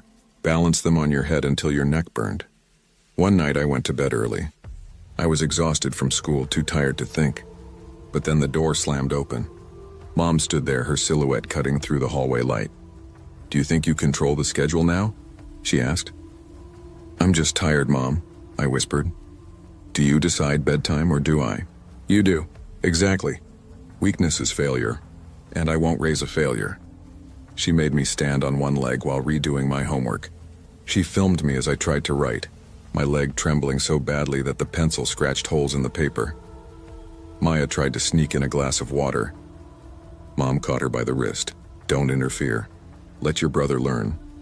Her tone was like ice cracking. That night I thought about running away. But where would I go? Dad wasn't home most nights, and Maya was too young to leave behind. So I stayed. At school, I carried her rules with me like invisible chains. I sat perfectly straight, hands folded, never interrupting, never relaxing. Teachers praised me for my discipline, my manners. But inside, I was breaking apart. During group work, my hands would shake if I thought I'd done something wrong. I'd freeze the same way I did at home when Mom's eyes were on me. One afternoon, my English teacher, Mrs. Byrne, asked me to stay after class. "Lucas," she said softly, "you always look so nervous. Is something going on at home?" I forced a smile. "No, ma'am. Everything's fine." But she kept watching me with those kind, patient eyes, and something inside me cracked open. "She makes us follow rules all the time," I whispered. "Even how we chew." Mrs. Byrne leaned forward, her brow softening. "Who does, Lucas?" "My mom." The words felt sharp, dangerous, like saying them out loud could summon her. But once they left my mouth, I couldn't stop. It took weeks before anything happened. Mrs. Byrne must have told someone, because one afternoon 2 strangers came to school. They had kind faces but serious eyes, and their voices were calm in that practiced, careful way. "We're just here to make sure you're safe, Lucas," one of them said. "Safe?" I echoed. The word felt like something from a storybook. I didn't even know what it meant anymore. At home, Mom seemed to know. She was sharper, watching us constantly. She checked our rooms every night, running her fingers along windowsills for dust, inspecting my fingernails to make sure they were trimmed evenly.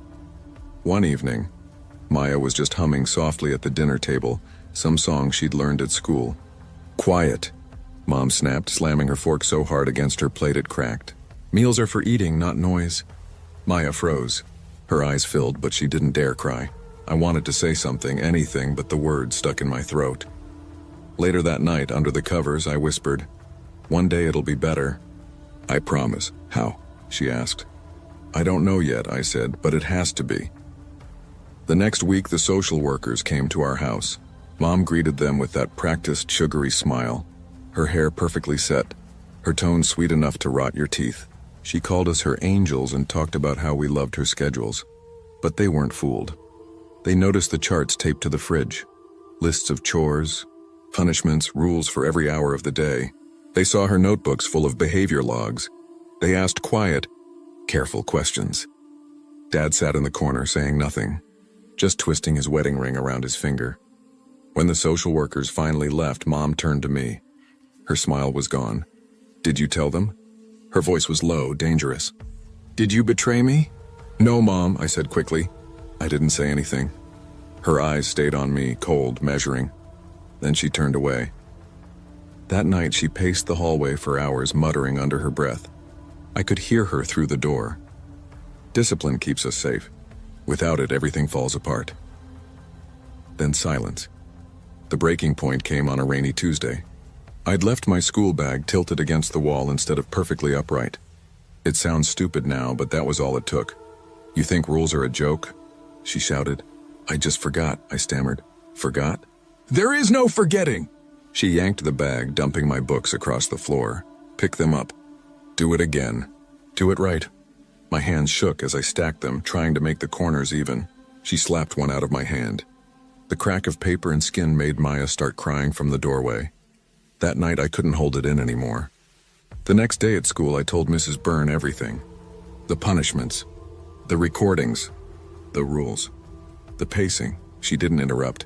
She just listened, pale and still. When I finished, her voice trembled slightly. You did the right thing, Lucas, she said. We're going to help. A week later they came back, this time with police. Mom tried to fight them. She said she was a loving mother who just wanted disciplined children. But the notebooks, the videos, even the neighbors who admitted they'd heard the shouting, it was too much. They took her away. I thought I'd feel free, but mostly I felt empty. Dad tried. He really did. He let us eat cereal for dinner if we wanted. He didn't care if our shoes were a mess by the door. But the silence in the house was unbearable. I'd sit at the table stiff as ever, waiting for rules that never came. Every tick of the clock made my skin crawl like she was still somewhere nearby watching. Maya adjusted faster. She laughed more, hummed again, sometimes too loud. I envied her for it. For me, the rules never really left. Years later, I became a writer. The dream I'd once hidden under my mattress turned into my life. I filled pages with worlds where kids fought monsters instead of timetables, where freedom was messy and beautiful and loud. People said my stories had structure, control, every word in its place. They had no idea where that came from. Even now, when I sit down to write, I sometimes hear her voice in my head. Not good enough. Not perfect. But I keep writing anyway because surviving her meant finding my own voice, even if hers still echoes. Control without love isn't discipline. It's cruelty. From the outside, order can look beautiful, but from the inside, it's just a cage. I've learned that freedom is messy, imperfect, and terrifying. But it's real. Children don't grow in the shadow of punishment, they grow in the light of compassion. And when love turns into obsession, it isn't love at all.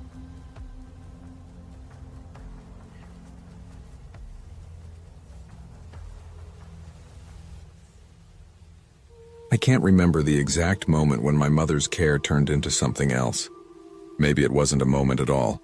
More like ivy creeping up a wall, so slow and quiet you don't notice until the bricks are gone. When I was little, she tucked me in at night, read me stories, and packed lunches with tiny handwritten notes.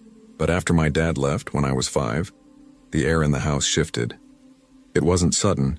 It was a slow tightening, like strings being pulled one by one. By the time I was 12 in the fall of 2023, Pinehurst Avenue didn't feel like home anymore. It felt like a training camp, and my mother, Margaret, was the commander. I was her only soldier. Everything had a rule. Shoes lined up at the door. Homework checked twice. Dinner at 6 sharp. Lights out at 9. If I forgot one step, the whole house seemed tense, waiting for her voice. One night, I forgot to text her before stopping by my friend's house after school. We were just playing video games, laughing, losing track of time. I didn't think a quick message would matter. But at 7 on the dot, there she was, standing in the doorway, pale-faced and shaking with quiet fury. "Caleb," she said, her voice low but sharp as glass. "Do you understand the consequences of your actions?" I stammered. "I'm sorry, Mom, I'll come home now." Her expression didn't soften. She turned and walked ahead of me, silent all the way home. My stomach twisted with dread. When we got back, she locked my bedroom door from the outside. I could hear her footsteps in the hallway, steady and precise like a metronome ticking out my punishment. I called out at first, my voice cracking in the dark, but she didn't answer. Hours passed before the lock clicked open again. She didn't yell. She never really did. Somehow that made it worse. "You must learn responsibility," she said evenly. "You can't be trusted if you don't follow rules." Then silence, thick, suffocating silence. I sat on the bed, staring at the floor, unsure if I was angry, ashamed, or both. That night, something inside me shifted. I began thinking of the house as a cage. Not one with bars, but invisible walls that seemed to close in a little tighter every day. Soon it wasn't just curfews or forgotten texts. She started checking everything, my messages, my email, even the photos on my tablet. She kept a small notebook where she wrote down my comings and goings. The exact times I left for school and when I returned. At first, I told myself it was temporary, that she was just scared because Dad wasn't around. But then she installed a camera in the living room. "So I can make sure you're safe when I'm at work," she said. But it didn't feel like safety. It felt like surveillance. Even when she wasn't home, I could feel her eyes on me through that little black lens. Friends stopped coming over. One afternoon, my friend Jacob showed up with his skateboard.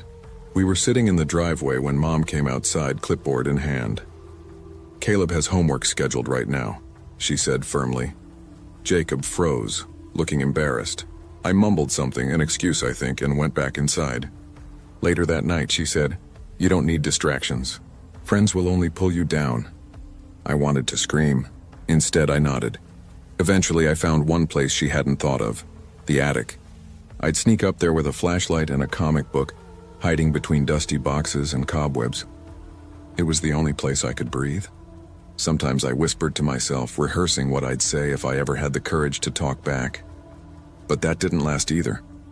One evening, she caught me climbing down the attic ladder. "What were you doing up there?" she demanded, her eyes narrowing. "Nothing," I said quickly. "Just looking around." She didn't believe me. The next day, I heard the sound of a new lock clicking into place. School became the only place I felt remotely normal. But even there, I carried her voice inside me. I sat straighter than anyone else, raised my hand for every question, double-checked every answer. Teachers thought I was disciplined. The truth was, I was terrified of mistakes. During group projects, I froze if I thought I might mess up. Once, during a science project, I glued a piece in the wrong spot. My hand started shaking so badly I couldn't fix it. "Hey," my partner Emily whispered. "It's just glue, Caleb. Relax." I wanted to tell her it wasn't about glue, that in my house, mistakes weren't allowed, but the words stayed trapped in my throat. A few days later, Mrs. Turner, my homeroom teacher, pulled me aside. "You're always so tense, Caleb," Mrs. Turner said one afternoon, her brow creased with concern. "Is something going on at home?" I forced a smile, shaking my head. "I'm fine," but I wasn't. Nights were the worst. I'd lie on my back, staring at the ceiling until my eyes blurred, waiting for the sound of her footsteps. Sometimes I heard her whispering outside my door, her voice soft and trembling. "If I don't keep order, everything falls apart. Everything." At first, I tried not to listen. But over time, I began to wonder if maybe she was right. Maybe if I followed every rule perfectly, nothing bad would happen. Maybe I really was the problem. That's how her cage worked. It wasn't built with locks or bars, but with doubt. It made me question my own judgment until her voice sounded more real than mine. Things escalated when she installed another camera, this time in my bedroom. "It's for your safety," she said. "You need supervision to stay on track." I wanted to scream, "That's not safety, that's prison." But the words caught in my throat. Instead, I nodded like I always did, pretending to agree. That night, I hid under my blanket, trying to block out the faint red light glowing from the corner. It pulsed like a heartbeat, reminding me I was never truly alone. A few days later, I left my shoes by the couch instead of the rack by the door. She appeared almost instantly, standing over them like they were evidence of a crime. "Caleb," she said, voice low and even. "What does this say about your respect for order?" I forgot," I murmured. "I'll move them." "Forgotten rules," she replied coldly, "are the same as broken ones." She made me stand in the corner, holding the shoes above my head until my arms trembled and burned. Outside, I could hear Maya, our neighbor's daughter, laughing in her backyard. The sound felt like something from another universe, a place where life was light and unmeasured.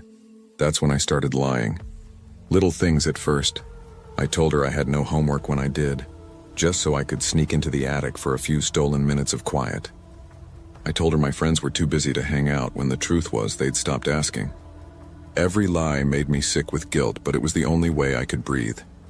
By then, even silence felt dangerous. I didn't break free all at once. It happened in cracks, small, quiet ones, until the whole wall finally gave way. It was during a math quiz. My pencil slipped from my hand and suddenly I couldn't breathe. My chest tightened, my vision blurred, and the numbers on the page started swimming. Mrs. Turner rushed to my side, kneeling beside my desk. "Caleb, look at me," she said softly. "You're safe." Safe. The word didn't sound real.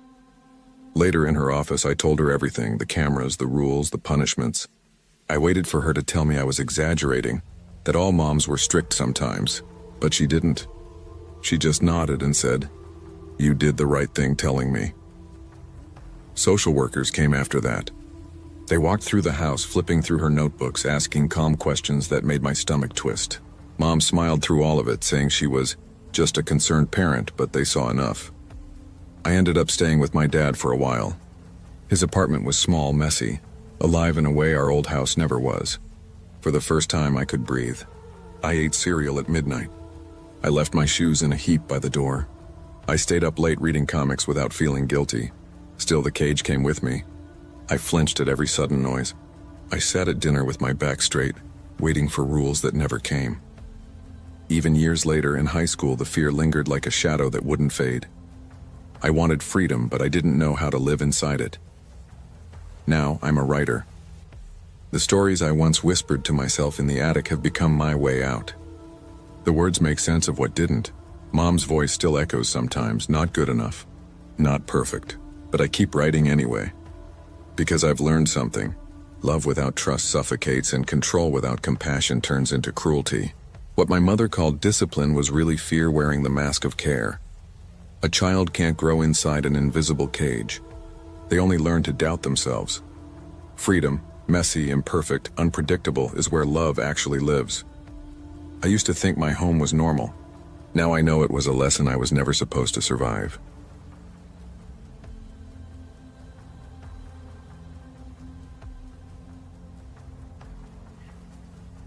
I used to think my life was normal, or at least as normal as it could be in Burlington, Vermont.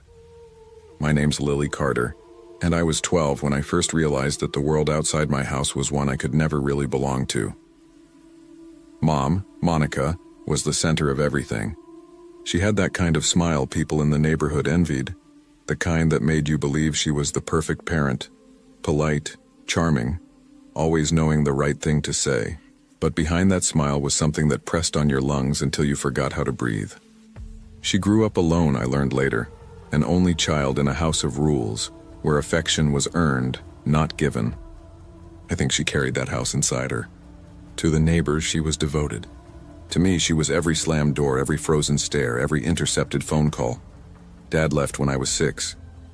She told me more than once that she'd saved me from him, from abandonment, from chaos. But what she really saved me from was freedom. Friends are dangerous, she used to say. People change you, Lily. They take pieces of you away. So I learned not to ask. Then came that Friday night when Emily texted me about her birthday sleepover. I remember sitting on my bed, legs crossed, clutching my phone so tight my fingers went numb. Balloons, cake, movies, just a normal night.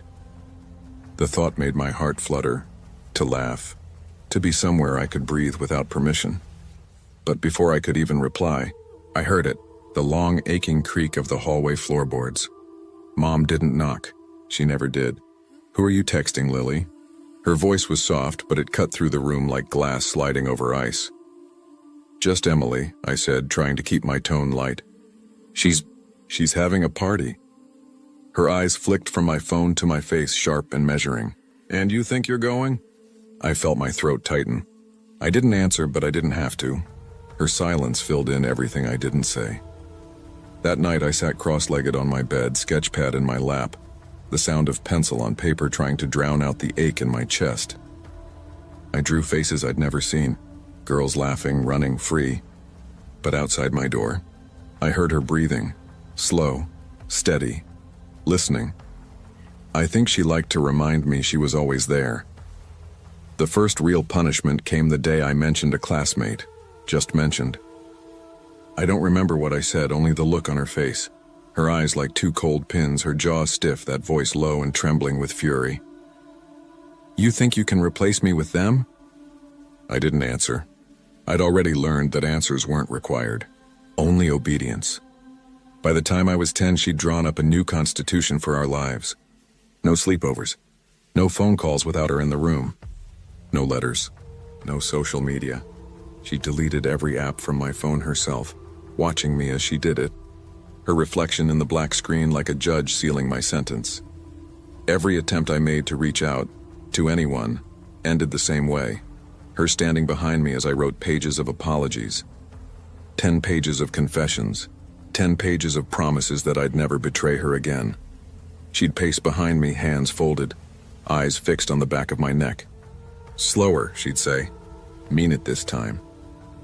School was the only place I could pretend to exist. I'd draw during recess and faces of kids laughing, whispering, sharing secrets. I'd watch their shadows stretch across the playground and imagine stepping into them, blending in. But even there, I could feel her. Every time the bell rang, every time my teacher said my name, it was like Mom's eyes were watching through the walls. The first time I tried to sneak out, I didn't even make it to the sidewalk. She was waiting at the end of the hall, her silhouette framed in the porch light. She didn't shout. She didn't need to. She just grabbed my wrist and pulled me inside. Her breath brushed my ear as she leaned in close. "Every time you look at them," she whispered, "you're telling me I'm not enough. Don't you ever forget who saved you, Lily? Who stayed when your father didn't?" Her fingers loosened, but the words didn't. They stayed, like fingerprints on glass, impossible to wipe away. I learned early that freedom was a lie. Laughter, curiosity, even joy, all of it carried consequences. By 12, I had built my own quiet rebellion. Whispered phone calls in the bathroom, a notebook hidden behind my dresser. Sketches that said what I couldn't. Each page was a secret escape, each drawing a breath I wasn't allowed to take. Emily was my lifeline. The one person who made me feel like I existed beyond the borders of my house. But even her friendship had to be hidden like contraband. I'd delete messages, memorize her words, and pretend I didn't know her when Mom was around. That afternoon, I thought Mom was out running errands. The house was quiet, just the hum of the fridge and the wind brushing the window panes. I typed quickly, "Can I come over this weekend?" My heart raced as I hit send. I didn't even hear her come in. "Who are you texting?" I froze. Her reflection appeared in the TV screen before I could answer. "Then no one," I stammered, hiding the phone behind my back. She moved fast, faster than I remembered her ever moving. The phone was out of my hands before I could blink. "You ungrateful little snake," she hissed. Her voice shook, not with volume, but with venom. "I gave you life and you choose them over me?" Tears burned behind my eyes. "I just wanted to go to Emily's," I whispered. I want a friend." Her expression hardened, eyes narrowing like she'd just discovered a betrayal she couldn't forgive. "You don't need friends," she said slowly, pressing each word like a stamp into my skin. "You have me. That's enough." She slammed the phone onto the table. The sound cracked through the house like thunder. That night, I filled 20 pages of apologies. "My fault. I'm sorry. I'll do better." My wrist burned, my vision blurred. But I wrote until she was satisfied, until I could hear her soft footsteps fade down the hall. School became my only safe place. Ms. Parker, my art teacher, noticed before anyone else did. She lingered by my desk one day, eyes resting on my sketchbook. "You draw a lot of doors," she said gently, "but none of them open." I remember looking up at her, the words stuck in my throat. "They're not supposed to." Her eyes softened. She didn't push, not then. But over the next few weeks, she kept checking in, small things. A compliment, a note, a piece of candy slipped onto my desk. Slowly, she built something I'd never known before. Trust. When I finally told her, just a fraction, barely even the truth, she listened. And she believed me. That simple act changed everything. Child services came 2 weeks later. I still remember Mom's smile when the social worker walked in. That perfect porcelain grin that fooled everyone. Her voice was honey, her posture calm. To them, she was warmth personified. But behind her eyes, I saw it. The storm. I was placed with a foster family temporarily. They lived on a quiet street with a golden retriever and a porch swing that creaked when you sat on it. Freedom felt like vertigo. I rode a bike for the first time. Ate a cake at a birthday party. Laughed until my stomach hurt. The air didn't feel heavy anymore, but I kept waiting for it to. At night, when the house went still, I'd hear her voice in my head. Betrayal. "Lily, you betrayed me." Mom's lessons ran deeper than any bruise. She hadn't just controlled my actions, and she'd claimed my mind. made me believe independence was dangerous, that safety existed only in her orbit. I grew older, but the fear grew with me. Quiet, patient waiting. In high school, I took psychology, desperate to understand what she'd done. I learned words for it: enmeshment, coercion, trauma bonding. None of them erased the weight of it, but they gave me language. And language, I realized, was power. Mom faded from my life after that. She stopped calling, or maybe I stopped answering. But she lingered in the smallest things. The hesitation before I trusted someone, the way I flinched at raised voices, the boundaries I built too tall. When I turned 20, I moved to a city far from Burlington. My apartment was small, messy, and utterly mine. I painted again. Bright colors this time, faces with eyes and smiles. I learned how to be a friend, really be one, without fear that love would turn into a leash. Sometimes, late at night, I'd sit by my window and think of her, not with anger, but with a strange kind of clarity. Survival, I realized, doesn't mean forgetting. It means understanding, healing, taking back what was stolen. Love isn't supposed to feel like a cage. Protection isn't supposed to suffocate. Freedom is terrifying. But it's also the only thing that ever felt real. And even when the shadows whisper, even when the old fear stirs, I choose freedom anyway.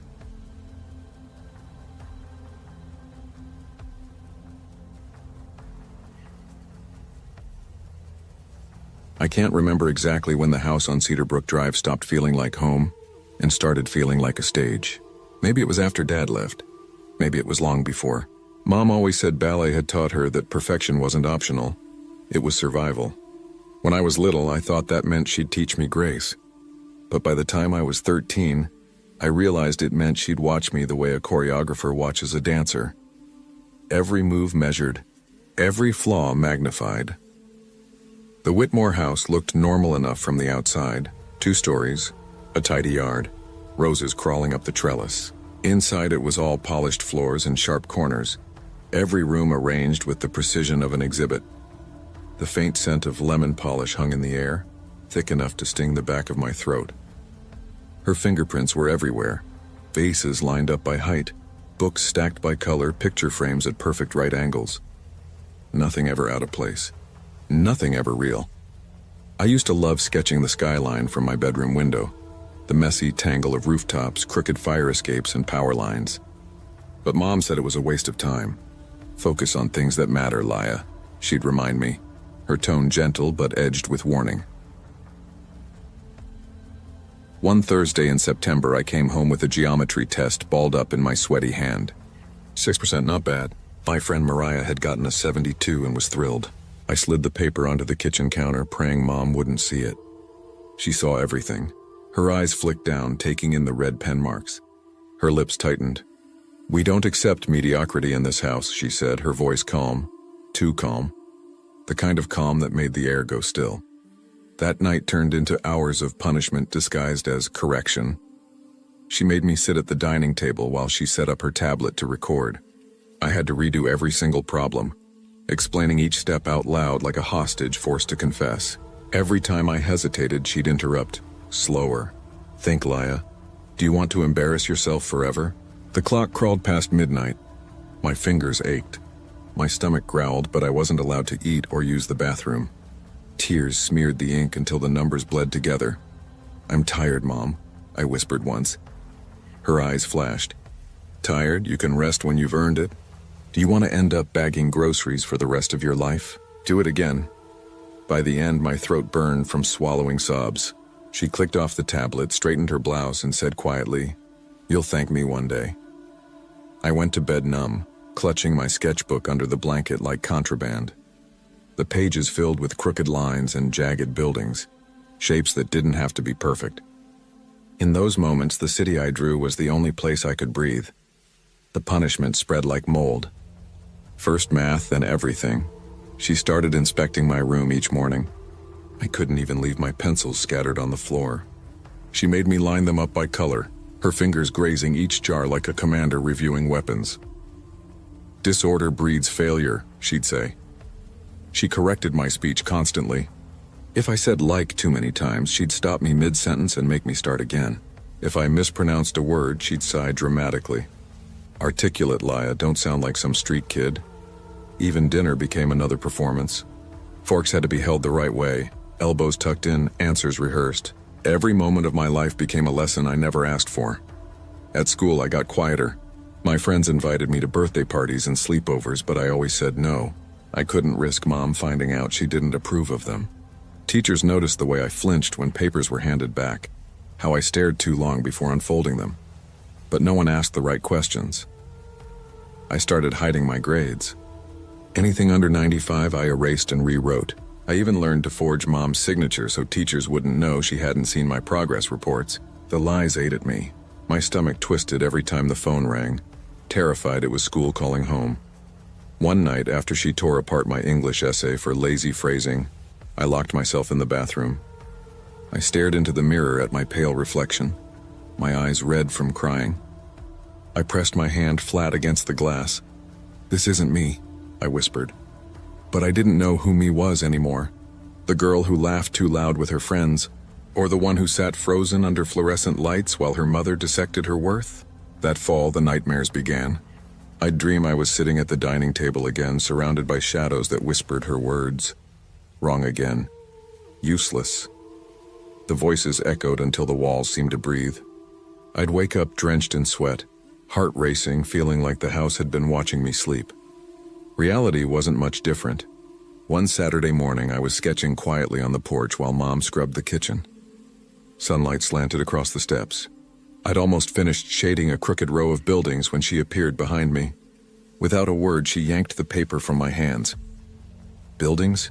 This is what you're wasting time on?" she snapped. "It's just a hobby," I muttered, staring at the floor.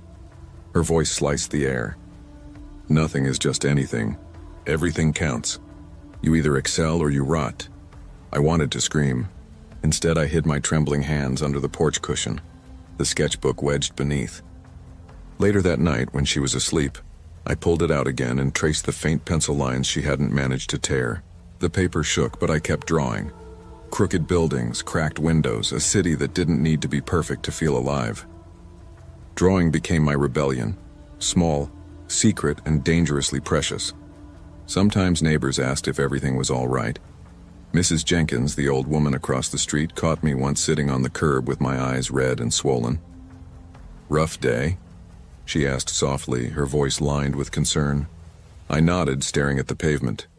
Mom's words echoed in my head, "Never air dirty laundry." So I forced a smile. "Just tired." Mrs. Jenkins gave me a sympathetic look before heading back inside. I watched her go, my throat burning with all the things I couldn't say. Every test felt like a landmine. Every dinner felt like walking barefoot on glass.